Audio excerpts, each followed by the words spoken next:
Hello, I'm Kevin Lawson. On today's show, we'll take a quick look at the events that took place during YSU's homecoming weekend and the festivals that everyone was invited to join.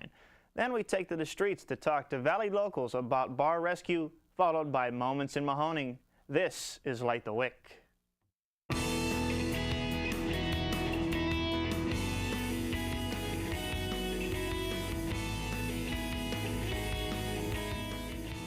The rain and sleet will not stop YSU fans. Hundreds of people came to watch the 75th annual homecoming parade. The long-lasting Penguin tradition took place at 2 p.m. on October 17th, followed by the football game at 4. Dozens of organizations participated in the event, including fraternities and sororities and the Marching Pride, not to mention President Jim Tressel. This year's theme was Penguins Are Forever. The float entries were to choose a decade from YSU's history for their design concept. Floats were judged by the homecoming committee and received cash prizes for first, second, and third place. Congratulations to Sigma Tau Gamma for their first place victory. A new king and queen has been crowned for YSU. Stacy Tigner was there to find out just who those lucky winners are. As a Penguin tradition, YSU crowns a new king and queen for 2015. Light the Wick spoke with all the nominees to find out what their journey has been like through the campaigning process up to the big day. Throughout the entire process, just simply getting our posters out or chalking up campus, that really allowed us to get our name out there. Homecoming candidate Gianna Marinucci shares how she feels about being nominated. I think it's awesome because it shows that your hard work and involvement in the university has paid off, that people appreciate what you do, and honestly, not even that, just getting to meet new people and being more involved in the university is really what I'm taking away from it. Homecoming King nominee Austin McLean has witnessed a lot of support for YSU Pride. It's been a really great time. It's been fun getting to do all the activities with your fellow students. You get to meet a lot of new people you really haven't, and then you get to know the support of Youngstown State. It kind of just makes you feel like a part of the family kind of deal. 2014's Homecoming Queen Rebecca Banks gives advice for this year's nominees. Please savor the time you're a student because it's special. It really is. YSU's Homecoming King and Queens for 2015 are Austin McLean, Ashley Milligan, and Gianna Marinucci. For the first time in YSU's history, two of the nominees tied for Homecoming Queen. Ashley Milligan shares her excitement.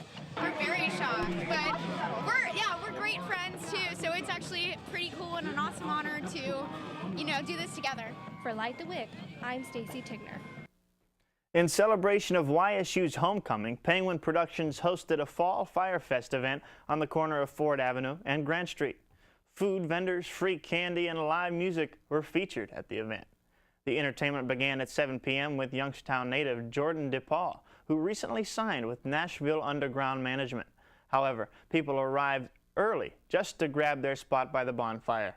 Festivities continued until 11, featuring the Vespers, despite the continuous rainfall.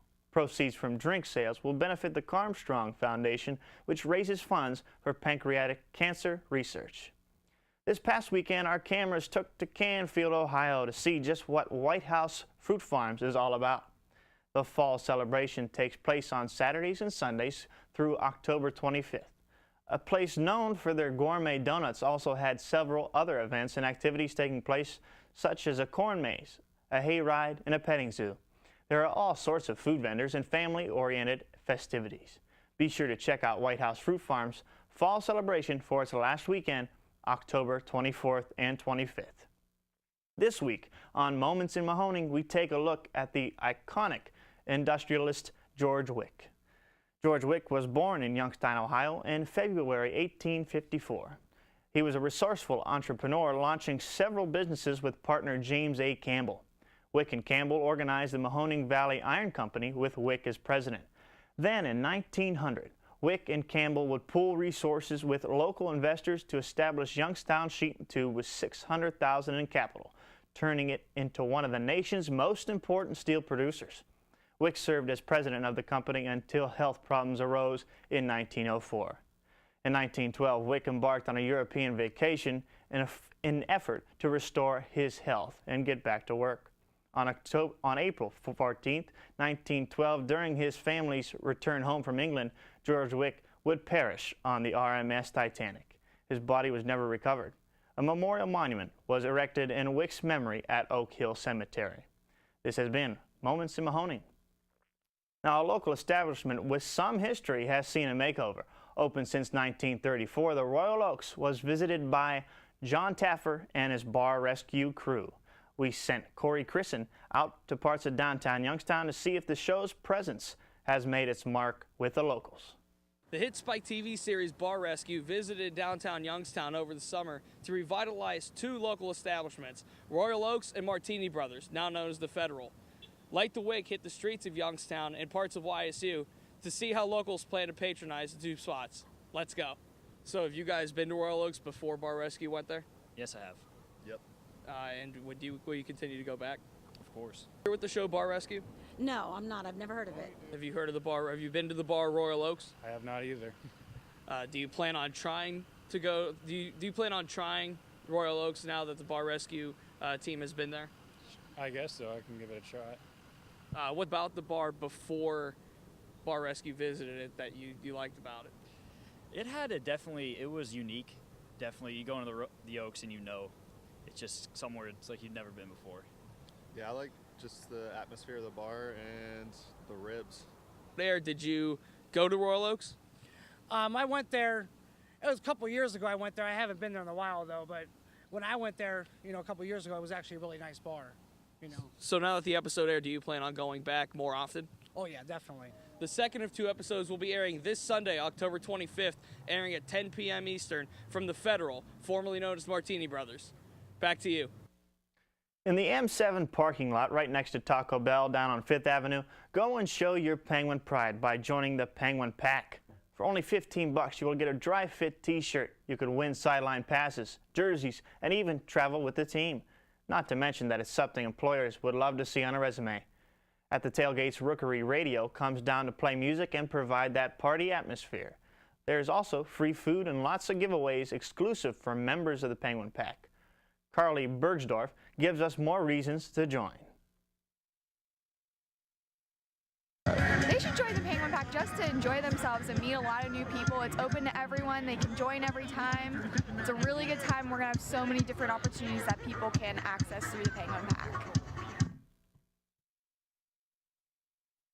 To join the Penguin Pack, go to ysusports.com/penguinpack and join them at their tailgates every home game in the back of the M7 parking lot. Well, that's all we have today for you from Light the Wick. If you have any news stories that you'd like us to cover, contact us on the email address listed below and check us out on social media. For Light the Wick, I'm your host, Kevin Lawson.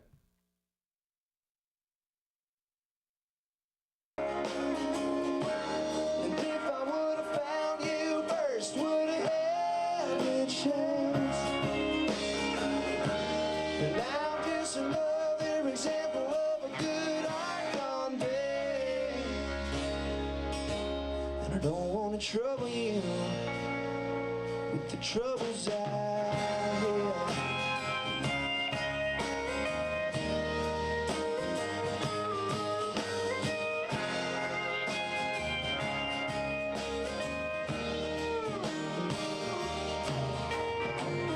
All the time that I was blind, I was a fool and she filled my mind with that.